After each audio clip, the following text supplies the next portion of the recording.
సీరియల్లో సినిమాలో నటించాలనుకుంటున్నారా? అయితే వెంటనే మా యాక్టింగ్ స్కూల్లో జాయిన్ అవ్వండి.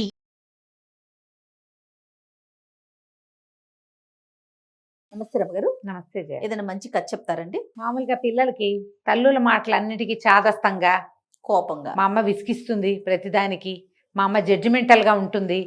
ఇప్పుడు అసలు మరీ ఎక్కువైపోయింది అది. అవును. తల్లి ఏం చెప్పినా వినకూడదు అన్నట్టు, కానీ అమ్మ లేకుండా ఉండలేరు. మళ్ళీ అన్ని అమ్మతోనే అమ్మే షేర్ చేసుకోవాలి. అమ్మే అన్ని కథలు చూడాలి, వీళ్ళకి అన్ని వ్యవహారాలు తల్లులే చూడాలి. వాడికి రూపాయి కావాలంటే తల్లే ఇవ్వాలి, కానీ తల్లి మాట వినబుద్ధి ఉండదు. అవును రమ్మగారు. ఏం చేసినా తల్లి సమర్థిస్తుందనే నమ్మకం ఉంటుంది. ఏదైనా చెప్తే కరెక్షన్స్ వద్దని కాదని చెప్తే వినాలనిపించదు. అదేసేపు మా అమ్మ ఇలాగే చెప్తుందంటారు. అదే నాన్న కొంచెం ఒక్కసారి గట్టిగా చెప్తే వెంటనే వినేస్తారు అమ్మగారు. మనం ఎంత బతిలాడినా కొంచెం వినరు. ఈ అమ్మల మాటలు వినకపోతే ఏమవుతుందో చెప్పే చిన్న కథ ఇది. చెప్పండి. ఈ కథని వాడుకోండమ్మా, పిల్లలకి చెప్పండి. అమ్మ మాట వినని ఒంటె పిల్ల, ఒంటె క్యామెల్. Okay okay. బాగుంటుంది చిన్న కథ ఇది.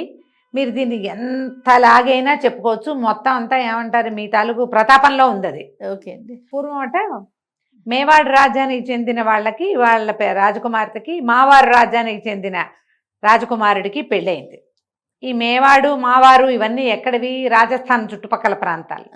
అక్కడ పిల్ల పెళ్ళయింది అంటే ఓ 1000 ఒంటెల్ని ఇచ్చేవాళ్ళు గిఫ్ట్ 1000 ఒంటెలు.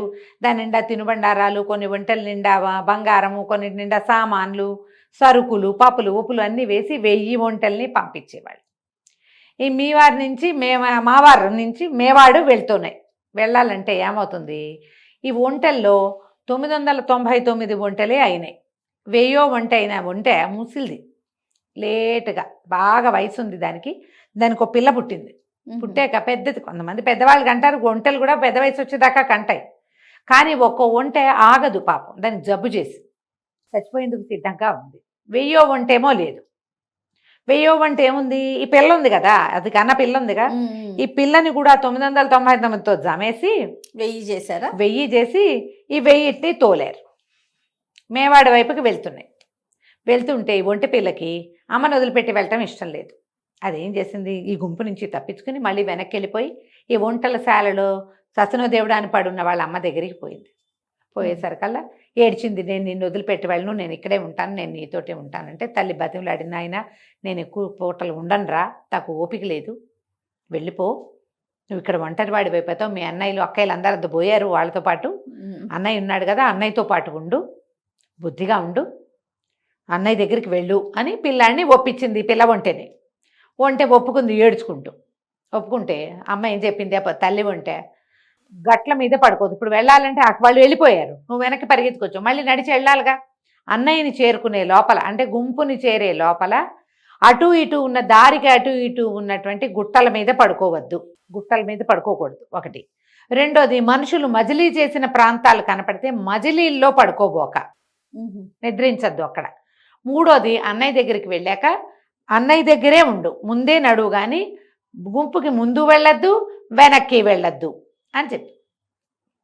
ఈ 3 మాటలు విను నాన్న, నేను చెప్పిన మాట విను, ఇక అన్నయ్య దగ్గరికి వెళ్ళిపో అని చెప్పి పిల్ల ఆ పూటకు పడుకుంది. తెల్లవారేసరికి తల్లి గిజగిజలాడి చచ్చిపోయింది. తల్లి ఒంటె కను మూసిన తల్లిని చూసి పిల్ల బోరుమని ఏడిచి, అన్నయ్యలు కూడా లేరుగా, అందుకని ఏం చేసింది, ఈ ఒంటెల శాల వదిలిపెట్టి ఆ ఎడారి దారిన నడవడం మొదలుపెడితే ఎక్కడో కనపడుతోంది గుంపు. అక్కడ దాకా ఇది టిక్కు వెళ్తుంది. ఒంటె దబ్బు పరిగెత్తదు, దాన్ని పరిగెత్తించాలి. మామూలుగా నడిస్తే తాపీగా నడుచుకుంటుంది. అయితే నడిచి వెళ్తుంటే దానికి చీకటి పడింది, నిద్ర వస్తుంది, పడుకోవాలి. చూస్తే దారిలో పడుకోకుండా వాళ్ళమ్మ ఏం చెప్పింది, పక్కనున్న దిబ్బల మీద పడుకోవద్దంది. ఎందుకు పడుకోవద్దంది మా అమ్మ, పడుకుని చూడాలి.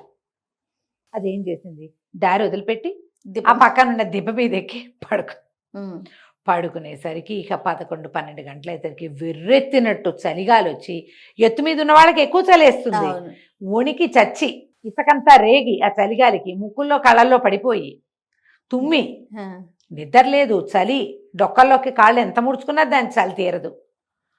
తెల్లవారుజామున ఎప్పుడో దిగేసి ఆ దిబ్బ కింద పడుకుంది, దారికి రెండో పక్కన. ఓహో, పైన పడుకుంటే చలేస్తుందని అమ్మ దిబ్బల మీద పడుకోవద్దంది. తెల్లారింది, తుమ్ముకుంటూ లేచింది, మళ్ళీ నడవటం మొదలుపెట్టింది. మొదలు పెడితే బాగా నడిచేసరికి దానికి ఈ ముందెళ్ళిన గుంపు ఉందిగా వాళ్ళు బదిలీ చేసిన ఒక ప్రాంతం కనపడింది చీకటి పడే వేళకి. అక్కడ ఏమున్నాయి, వీళ్ళు గుడారాలు అవి వేసుకున్నారు, కొన్ని రాటలు పాతారు, వాళ్ళు తిన్నవి తినుబండారాల పదార్థాలు, చెత్తా చెదారం, అంతేగా పగలు సాయంకాలం వంటలు చేసుకుని తిన్నారు రాత్రికి. ఆ తిన్నవి వండినవి కూరచెక్కులు అవన్నీ పడి ఉంటాయి. ఇది కాస్త అటు ఇటు వాసన చూసి ఓహో ఇక్కడ మనుషులు మజిలీ చేశారు అని తెలుసుకుంది. వాళ్ళ అమ్మాయి ఏం చెప్పింది, మజిలీ చేసిన చోట ఉండొద్దంది. ఇదేమనుకుంది, ఎందుకు ఉండొద్దంది, మజిలీ చేసిన చోట చదునుగా ఉంటుంది, వాళ్ళు మజిలీల కోసం అందరూ ఒక చోట ఉన్నారంటే నేల చదునైపోతుంది, ఆ మజిలీలో పడుకుంది. అర్ధరాత్రి అయ్యేసరికి ఈ మనుషులు మజిలీ చేసిన ప్రాంతాలకి చుట్టుపక్కల ఉన్న క్రూర జంతువులన్నీ వస్తాయి ఆహారం కోసం, అడవి జంతువులు. ఓహో, అందుకే మజిలీల్లో పడుకోకూడదు. ఇక ఎన్ని వచ్చినాయో హైనాలు గీనాలు అవి ఇవి వచ్చినాయి. ఎందుకంటే వీళ్ళు వెజ్ అండ్ నాన్ వెజ్ వండుకుంటారు, వ్యర్థాలన్నీ ఉంటాయి, తిండి వాసనకి వచ్చేస్తాయి అవి రాత్రి అయ్యేసరికి. మనుషులు లేరు, సందడి లేదు, వాసన వస్తుంది, వచ్చేస్తాయి. ఇక చావు తప్పి కన్నులు ఒట్టపోయినంత పని అయ్యి పిల్లమొహంది పరిగెత్తింది అక్కడి నుంచి. ఒంటి పిల్ల పరిగెత్తి మొత్తానికి ఎట్లాగొట్లా వాళ్ళ గుంపుని చేరింది. అన్నయ్యని సంభావించింది వెళ్ళి. దీని ముందు వాడు పుట్టింది తెలుసు దాన్ని. అన్నయ్య అన్నాడు, అదేమంది అన్న ఉంటే ఇక్కడే నడవరా, మధ్యలో నడవరా అని చెప్పి మధ్యలో ఉంది. వీళ్ళ మధ్యలో నడిచేది. అమ్మ ఏం చేయమంది, గుంపు అందరికంటే ముందు వెళ్దామని ఏం చేసింది, గుంపు ముందుకి పరిగెత్తింది. గుంపు ముందుకి ఇదేమో పిల్ల వంటే పొట్టిది, గుంపులో ముందు పెద్ద పెద్ద ఒంటెలు నడుస్తాయా, అవి ఏం చేసినాయి, దీన్ని తోక పీకటం, తొందరగా నడువని దాన్ని అడ్డి మీద మూతితో కొట్టడం, పెడేలమని తగులుతుంది దెబ్బ, కొరకటం. ఓహో, అడ్డొస్తుందని కాళ్ళకి అడ్డం పడుతుంటే పిల్లల్ని కసర్రు, అవి కసిరేసరికల్లా సీట్ అంతా నిప్పెడుతుంది దానికి, వెనకాల తగులుతున్నాయి దెబ్బలు. చిచ్చి వీళ్ళతో నడవకూడదని ఏమనుకుంది, గుంపు వెనకాల నడుద్దామని గుంపు వెనక్కి వెళ్ళింది. గుంపు వెనక్కి వెళ్ళేసరికల్లా ఈ ఒంటెలు నడుస్తుంటే దుమ్ములు మట్టంతా రేగి దీని కళ్ళ నిండా ముక్కు నిండా పడింది. అందుకే అమ్మ ఏం చెప్పింది, గుంపుకి ముందొద్దు, గుంపుకి వెనకాలొద్దు అన్నయ్యతో అంది. ఇది పోయి మళ్ళీ వెళ్ళి అన్నయ్య దగ్గర నడవటం మొదలుపెట్టింది. అన్నయ్య ఎత్తు, ఇది అన్నయ్య ముందు నడుస్తుంటే ఆ అన్నయ్య ఎవరి మొహాలు దీనికి తగలకుండా కాపలాగాసాడు ఈ పిల్లకి. అన్నయ్య కాళ్ళ మధ్య నడిస్తే సేఫ్ కదా, ముందు నడుస్తుంది, తన ముందున్నది తన చెల్లి కాబట్టి ఈయనేం చేస్తాడు, ఈ వెనకాల ఉన్న అన్నయ్య దాన్ని కొట్టడు చేయడు, నిదానంగా నడిపించుకుంటూ చక్కగా తీసుకుపోయారు. అక్కడికి వెళ్ళాక అది అన్నయ్య వెనకాలే తిరుగుతూ నిదానంగా వాళ్ళు బండి కట్టడం అవి చేస్తారు కదా, క్రమంగా అన్ని పద్ధతులు నేర్చుకుని హాయిగా సుఖంగా ఉంది. ఎప్పుడు కూడా తల్లులు మన మేలు కోరుతారని నమ్మాలి. ఎవరో ఉంటారు మా ఎక్సెంట్రిక్ తల్లులు, మాట్లాడకూడదు. సాధారణంగా 99% అంతే, ప్రతి తల్లి తన బిడ్డ మేలే కోరుతుంది. వాళ్ళు ఏదైనా ఒకటి వద్దంటే దాని వాళ్ళ రీజనింగ్ వాళ్ళకు ఉంటుంది, కానీ అది మీ సేఫ్టీ కోసమే. వాళ్ళకి ఏదో రీజన్ ఉంటుంది అంతే. అది నీకు అర్థం కాదు, అర్థమయ్యేంత వయసు అనుభవము నీకు ఉండవు, కానీ వయసు అనుభవం ఉన్న అమ్మ తాలూకు అనుభవాన్ని మనం వాడుకోవాలి కదా. అవునండి, పిల్లలు చిన్నప్పటి నుంచి తల్లుల మాట వినండి. మనం ఒక పితృప్రేమ కథ చెప్పాము, వాళ్ళ మాతృప్రేమ కథ చెప్తున్నాం. ఇది చాలా బాగుంది రమ్మగారు.